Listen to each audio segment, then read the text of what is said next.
21वीं सदी की कॉम्प्लेक्स दुनिया में भारत एक बहुत ही खास मोड़ पर खड़ा है। आज 3 अगस्त 2025 को हमारे देश की फॉरेन पॉलिसी पुराने समय के पक्के गठबंधनों से नहीं, बल्कि एक डायनामिक और प्रैक्टिकल अप्रोच से तय होती है, जिसे मल्टी अलाइनमेंट कहते हैं। हम अब ग्लोबल मामलों में सिर्फ एक पैसिव ऑब्जर्वर नहीं हैं, बल्कि हम एक एक्टिव और असरदार पार्टिसिपेंट हैं। भारतीय डिप्लोमेसी का यह नया दौर स्ट्रैटेजिक ऑटोनॉमी के सिद्धांत पर बना है। इसका मतलब है कि हम अपने देश के इंटरेस्ट्स के हिसाब से डिसीजंस लेते हैं, अलग अलग देशों के साथ अलग अलग वजहों से रिश्ते बनाते हैं और साथ ही दुनिया के मंच पर अपनी आजादी और सॉवरेन आवाज बनाए रखते हैं। इससे भारत कई लोगों का दोस्त बन सकता है, बिना किसी का दुश्मन बने। एक ऐसी फिलॉसफी जो हमें एक अनप्रिडिक्टेबल दुनिया में बहुत काम आती है। इस अप्रोच को इश्यू बेस्ड कोएलिशन का नेटवर्क बनाने के रूप में सबसे अच्छे से समझा जा सकता है। एक ऐसी दुनिया की कल्पना करें जहां आपको दोस्तों के एक ग्रुप को दूसरे ग्रुप से ऊपर चुनने की जरूरत नहीं है। आप एक ग्रुप के साथ साइंस प्रोजेक्ट पर काम कर सकते हैं और दूसरे ग्रुप के साथ स्पोर्ट्स टीम में। भारत ठीक यही कर रहा है। हम वेस्टर्न डेमोक्रेसीज के साथ टेक्नोलॉजी और सिक्योरिटी पर कोलैबोरेट करते हैं, जबकि डेवलपिंग नेशंस के साथ क्लाइमेट चेंज और इकोनॉमिक ग्रोथ पर पार्टनरशिप करते हैं। यह फ्लेक्सिबिलिटी हमारी सबसे बड़ी ताकत है। यह भारत को एक ब्रिज के रूप में काम करने की परमिशन देती है, जो अलग अलग आइडियोलॉजी और इकोनॉमिक सिस्टम को जोड़ता है। हम रीजन और मॉडरेशन की आवाज हैं, जो ऐसी दुनिया में डायलॉग और कोऑपरेशन की वकालत करते हैं जो अक्सर कॉन्फ्लिक्ट और कंपटीशन से बंटी होती है। हमारी प्राचीन फिलॉसफी वसुधैव कुटुंबकम यानी दुनिया एक परिवार है, अब हमारी मॉडर्न फॉरेन पॉलिसी का गाइडिंग लाइट है। इस असर्टिव लेकिन कोऑपरेटिव स्टैंड का बेस भारत की बढ़ती इकोनॉमिक और डेमोग्राफिक पावर है। दुनिया के सबसे ज्यादा आबादी वाले देश और सबसे तेजी से बढ़ती मेजर इकोनॉमी में से एक होने के नाते हमारी आवाज का नेचुरली ज्यादा वजन होता है। दुनिया भर के देश मानते हैं कि कोई भी सिग्निफिकेंट इंटरनेशनल बातचीत, चाहे वह ग्लोबल हेल्थ, डिजिटल इनोवेशन या सस्टेनेबल डेवलपमेंट पर हो, भारत की पार्टिसिपेशन के बिना पूरी नहीं हो सकती। यह एरोगेंस के बारे में नहीं है, यह रिस्पॉन्सिबिलिटी के बारे में है। हम समझते हैं कि हमारी ग्रोथ के साथ ग्लोबल पीस और प्रॉस्पेरिटी में योगदान करने की ड्यूटी भी आती है। यह सेल्फ एश्योरेंस हमें अपनी शर्तों पर दुनिया के साथ जुड़ने की परमिशन देती है और एक ज्यादा इंक्लूसिव और इक्विटेबल इंटरनेशनल ऑर्डर के लिए अपनी विजन को कॉन्फिडेंटली एक्सप्रेस करती है। यह एसएफआर सावधानी से कैलिब्रेशन और सोच समझकर एंगेजमेंट का रहा है। इसमें ट्रेडिशनल रिलेशनशिप को नए उभरते पार्टनरशिप के साथ बैलेंस करना शामिल है। इसमें हमें तब मजबूत रहना पड़ता है जब हमारी सिक्योरिटी को चुनौती दी जाती है, फिर भी मतभेदों को सुलझाने के लिए बातचीत के लिए खुले रहना होता है। दुनिया देख रही है कि भारत डिप्लोमेसी के इस बारीक डांस को कैसे नेविगेट करता है। हम सिर्फ हाई टेबल पर एक सीट नहीं मांग रहे हैं, हम एजेंडा को शेप देने के लिए एक्टिवली काम कर रहे हैं। यह सुनिश्चित कर रहे हैं कि डेवलपिंग वर्ल्ड की चिंताएं और आकांक्षाएं सुनी और एड्रेस की जाए। हमारी डिप्लोमेसी सिर्फ हमारे अपने फायदे के लिए नहीं है, यह ग्लोबल गुड के लिए एक फोर्स है, जिसका मकसद सभी के लिए एक ज्यादा स्टेबल, प्रॉस्परस और इंटरकनेक्टेड दुनिया बनाना है। भारत के दुनिया की बड़ी पावर्स के साथ रिश्ते हमारी मल्टी अलाइंड स्ट्रेटजी का सबूत है।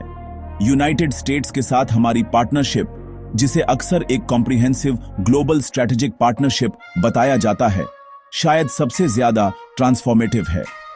यह कोलैबोरेशन गहरा और वाइड रेंजिंग है, जिसमें डिफेंस टेक्नोलॉजी, काउंटर टेररिज्म और इंटेलिजेंस शेयरिंग जैसे क्रिटिकल एरियाज शामिल हैं। अमेरिकन कंपनियां हमारे टेक्नोलॉजिकल एडवांसमेंट में की पार्टनर्स हैं, सिलिकॉन वैली इनोवेशन से लेकर एयरोस्पेस इंजीनियरिंग तक।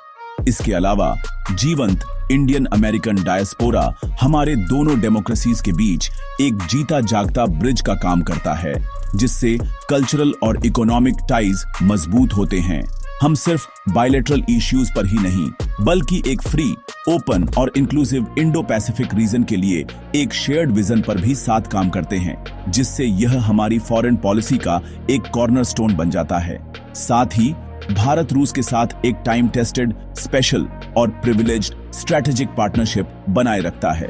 यह रिश्ता हिस्टोरिकली हमारी डिफेंस कैपेबिलिटीज का आधार रहा है और रूस एडवांस्ड मिलिट्री हार्डवेयर का एक इंपॉर्टेंट सप्लायर बना हुआ है। डिफेंस के अलावा हमारा cooperation, nuclear energy, space exploration और कनेक्टिविटी प्रोजेक्ट्स जैसे नए फील्ड्स में भी बढ़ रहा है। हम ब्रिक्स और शंघाई को ऑन ऑपरेशन ऑन ऑर्गेनाइजेशन जैसे मल्टीलेटरल फोरम में रूस के साथ जुड़ते हैं, जो अलग अलग पावर सेंटर्स के साथ मिलकर काम करने की हमारी कैपेबिलिटी को दिखाता है। यह टिकाऊ दोस्ती साबित करती है कि भारत की फॉरेन पॉलिसी कोई जीरो सम गेम नहीं है। हम नए अलायंस बना सकते हैं, जबकि अपने ट्रेडिशनल बॉन्ड्स का सम्मान और उन्हें मजबूत करते हुए ग्लोबल पॉलिटिक्स के लिए एक बैलेंस्ड और रेजिलेंट अप्रोच सुनिश्चित करते हैं। दुनिया भर में दूसरे की नेशंस के साथ हमारे संबंध फल फूल रहे हैं। फ्रांस यूरोप में एक क्रूशियल स्ट्रैटेजिक पार्टनर के रूप में उभरा है, खासकर डिफेंस में, जिसमें फाइटर जेट्स और सबमरीन पर कोलैबोरेशन शामिल है। हमारी पार्टनरशिप इंडियन ओशन में स्पेस और मैरीटाइम सिक्योरिटी तक फैली हुई है। जापान के साथ हम न केवल डेमोक्रेटिक वैल्यूज शेयर करते हैं, बल्कि हाई क्वालिटी इंफ्रास्ट्रक्चर और टेक्नोलॉजिकल डेवलपमेंट के लिए एक विजन भी शेयर करते हैं, जैसा कि बुलेट ट्रेन जैसे प्रोजेक्ट्स में देखा गया है। ऑस्ट्रेलिया के साथ हमारा रिश्ता बहुत तेजी से बढ़ा है, जो एक कॉम्प्रिहेंसिव स्ट्रैटेजिक पार्टनरशिप में बदल गया है।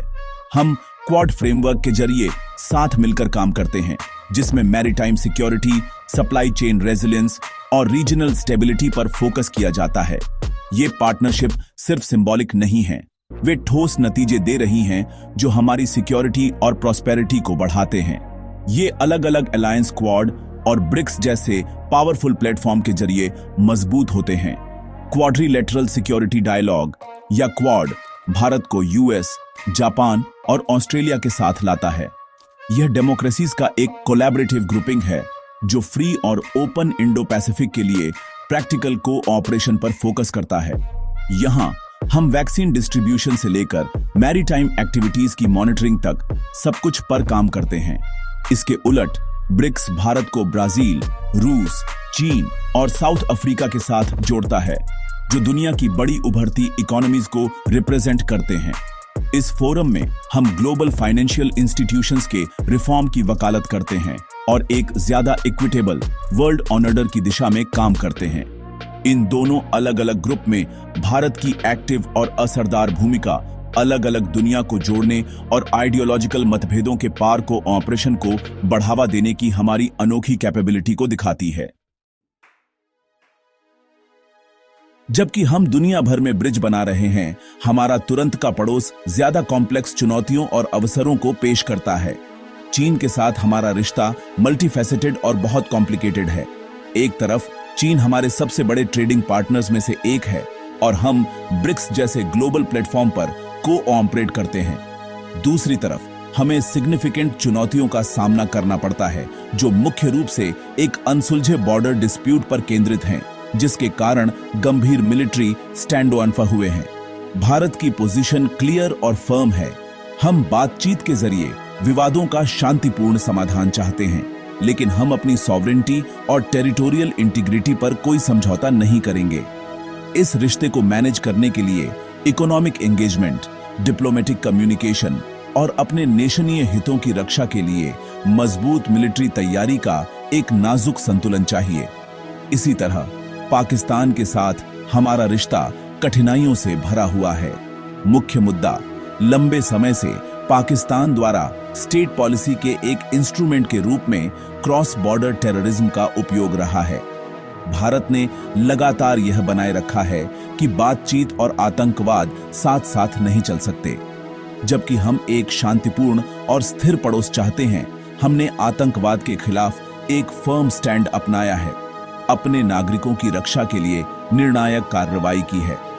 इन चुनौतियों के बावजूद हम हमेशा लोगों से लोगों के कनेक्शन में विश्वास रखते हैं और जब अवसर मिले तब दोस्ती का हाथ बढ़ाया है। एक शांतिपूर्ण, स्थिर और प्रॉस्परस पाकिस्तान भारत के हित में है, लेकिन सार्थक बातचीत शुरू करने के लिए आतंकवाद और दुश्मनी से मुक्त माहौल बनाने की रिस्पॉन्सिबिलिटी इस्लामाबाद पर बनी हुई है। इन कठिन रिश्तों के विपरीत भारत का दूसरे दक्षिण एशियाई नेबरहुडियों के साथ जुड़ाव हमारी नेबरहुड फर्स्ट पॉलिसी से गाइड होता है। हम नेपाल, भूटान, बांग्लादेश, श्रीलंका और मालदीव्स जैसे देशों के साथ गहरे ऐतिहासिक, सांस्कृतिक और भाषाई संबंध शेयर करते हैं। बांग्लादेश के साथ हमारी पार्टनरशिप फल फूल रही है, जिसमें कनेक्टिविटी, व्यापार और ऊर्जा में उत्कृष्ट कोऑपरेशन शामिल है। भूटान के साथ हमारा रिश्ता विश्वास और दोस्ती का एक मॉडल है। श्रीलंका और नेपाल में हम एक लीडिंग डेवलपमेंट पार्टनर हैं, जो इंफ्रास्ट्रक्चर और ह्यूमन रिसोर्सेज में इन्वेस्ट कर रहे हैं। हम अक्सर संकट के समय में पहले रिस्पॉन्डर होते हैं, मानवीय सहायता और आपदा राहत प्रदान करते हैं, जो हमारे सबसे करीबी नेबरहुडियों की भलाई के प्रति हमारी प्रतिबद्धता को फिर से पुष्ट करता है। यह प्रोएक्टिव एंगेजमेंट हमारी एक्ट ईस्ट पॉलिसी से और मजबूत होती है। मूल रूप से लुक ईस्ट के रूप में शुरू की गई इस पॉलिसी को आसियान देशों और व्यापक इंडो पैसिफिक के साथ गहरे और ज्यादा एक्शन ओरिएंटेड एंगेजमेंट पर फोकस करने के लिए फिर से जीवंत किया गया है। यह सिर्फ इकोनॉमिक टाइज से ज्यादा है। यह स्ट्रॉन्ग स्ट्रैटेजिक पार्टनरशिप बनाने, कनेक्टिविटी बढ़ाने और कल्चरल एक्सचेंज को बढ़ावा देने के बारे में है। सिंगापुर से वियतनाम तक हम प्रॉस्पेरिटी और सिक्योरिटी का एक साझा स्पेस बनाने के लिए काम कर रहे हैं। ये ट्विन पॉलिसीज, नेबरहुड फर्स्ट और एक्ट ईस्ट, हमारी रीजनल फॉरेन पॉलिसी के पिलर हैं, जो एशिया की ग्रोथ स्टोरी में एक कंस्ट्रक्टिव और भरोसेमंद पार्टनर होने की भारत की प्रतिबद्धता को दिखाती है। जैसे जैसे हम आगे देखते हैं, भारत दुनिया के मंच पर एक बड़ी भूमिका निभाने के लिए तैयार है। हमारी यात्रा डोमिनेंस की तलाश में नहीं है, बल्कि रिस्पॉन्सिबली उठाने की है। हम खुद को एक लीडिंग पावर के रूप में देखते हैं, जो ग्लोबल नॉर्म्स को आकार देने और क्रिटिकल इश्यूज पर सहमति बनाने में मदद करती है, बजाय इसके कि एक सुपर पावर अपनी इम्पोज विल। यह विजन हमारे डेमोक्रेटिक वैल्यूज, मल्टीलेटरलिज्म के प्रति हमारी प्रतिबद्धता और रूल्स बेस्ड इंटरनेशनल ऑर्डर में हमारे विश्वास पर आधारित है। हमारी बढ़ती इकोनॉमी रिसोर्सेज प्रदान करती है, हमारी युवा आबादी एनर्जी प्रदान करती है और हमारी प्राचीन सभ्यता मॉडर्न दुनिया की कॉम्प्लेक्सिटीज को नेविगेट करने के लिए ज्ञान प्रदान करती है। हम ग्लोबल चुनौतियों को हल करने के लिए अपना अनोखा दृष्टिकोण देने के लिए तैयार हैं। भारत का उदय ग्लोबल पब्लिक गुड्स के प्रोवाइडर के रूप में हमारी भूमिका से कैरेक्टराइज्ड है। कोविड-19 महामारी के दौरान हमारी वैक्सीन मैत्री पहल, जिसने दुनिया भर के देशों को लाखों वैक्सीन सप्लाई किए, इसका एक पावरफुल उदाहरण था। हम इंटरनेशनल सोलर अलायंस में एक लीडर हैं, जो नेशनों को एक सस्टेनेबल फ्यूचर के लिए सूरज की शक्ति का उपयोग करने के लिए एक साथ लाता है। हमारी डिजिटल पब्लिक इंफ्रास्ट्रक्चर जैसे यूपीआई पेमेंट सिस्टम को दूसरे डेवलपिंग देशों को अपने नागरिकों को सशक्त बनाने के लिए एक मॉडल के रूप में पेश किया जा रहा है। ये कार्य दिखाते हैं कि भारत की ग्रोथ इंक्लूसिव और कोलैबोरेटिव है। हम दूसरों के साथ आगे बढ़ने में विश्वास रखते हैं, उनके खर्च पर नहीं, और यह कोऑपरेटिव भावना हमें दुनिया भर में सद्भावना और विश्वास दिला रही है। हमारी महत्वाकांक्षा ग्लोबल साउथ, डेवलपिंग नेशंस के समुदाय के लिए एक आवाज बनना है। बहुत लंबे समय से दुनिया के नियम शक्तिशाली देशों के एक छोटे से क्लब द्वारा लिखे गए थे। भारत उसे बदलने के लिए काम कर रहा है। हम G20 और यूनाइटेड नेशंस जैसे मंचों में अपनी पोजीशन का उपयोग एशिया, अफ्रीका और लैटिन अमेरिका के देशों के हितों की वकालत करने के लिए करते हैं। हम क्लाइमेट जस्टिस, सस्टेनेबल डेवलपमेंट और इंटरनेशनल फाइनेंशियल इंस्टीट्यूशंस के रिफॉर्म जैसे मुद्दों को बढ़ावा देते हैं, ताकि उन्हें ज्यादा रिप्रेजेंटेटिव और इक्विटेबल बनाया जा सके। कई लोगों की आवाजों को बढ़ाकर भारत एक ज्यादा बैलेंस्ड और न्यायपूर्ण विश्व व्यवस्था बनाने के लिए काम कर रहा है, जहां हर राष्ट्र को फलने फूलने का अवसर मिले। निष्कर्ष में भारत की ग्लोबल भूमिका एक कॉन्फिडेंट, जिम्मेदार और कंस्ट्रक्टिव पावर की है। हम पार्टनरशिप का एक डाइवर्स नेटवर्क बना रहे हैं, मैच्योरिटी के साथ कॉम्प्लेक्स प्रतिद्वंद्विता को मैनेज कर रहे हैं और अपने रीजन की प्रॉस्पेरिटी में इन्वेस्ट कर रहे हैं। हमारी फॉरेन पॉलिसी हमारी पहचान का प्रतिबिंब है, एक डाइवर्स डेमोक्रेटिक राष्ट्र जो हार्मनी और कोऑपरेशन चाहता है। जैसे जैसे हम इस रास्ते पर आगे बढ़ते रहेंगे, भारत ग्लोबल अरीना में सिर्फ एक मेजर प्लेयर नहीं होगा, हम भलाई के लिए एक फोर्स बनेंगे, आशा की किरण बनेंगे और एक टूटी हुई दुनिया में ब्रिज बिल्डर बनेंगे। 21वीं सदी एक भारतीय सदी हो सकती है और होनी चाहिए, पावर के मामले में नहीं बल्कि उन पॉजिटिव इन्फ्लुएंस और वैल्यूज के मामले में जो हम ग्लोबल फैमिली में लाते हैं।